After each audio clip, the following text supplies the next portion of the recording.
Villager news. Maayos mo bigote ko. Okay. Oy.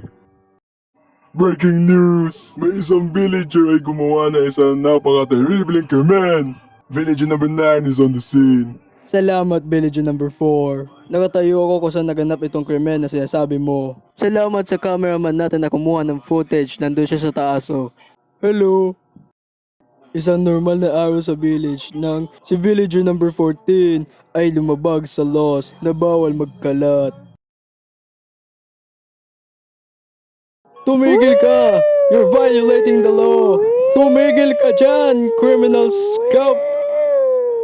Ito na may nasundan ng high-speed chase na nakuna na aming local helicopter. Tingnan mo, nangyayari sa baba. Tumatakbo lang siya. Tumatakbo. Tumatakbo pa din. Tumatakbo pa din siya. Nakaka-boring na. At may sumunod pa sa kanyang mga pulis. Look at him go. Nakikita niyo ba itong lahat? Hindi. Ako'y heckle lifter. Tumigil ka. Ayoko. Ayaw niyang tumigil.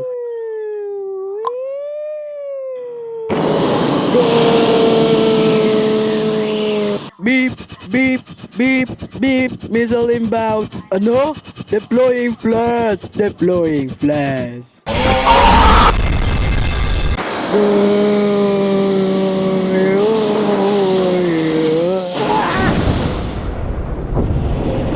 Beep, beep, babagsak tayo. Beep, babagsak tayo. Beep, beep.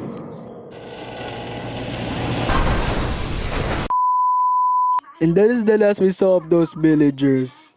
The apprehensive villager number 14 dahil sinubukan niyang tumakas sa village.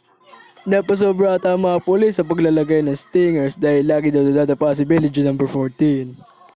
Dinala siya sa court at sinintensyahan siya doon sa pit of death. Hindi ito makatarungan.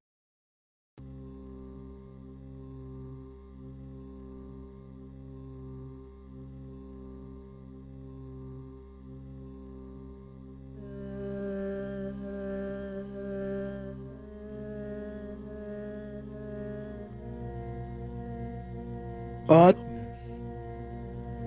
ito ay Minecraft!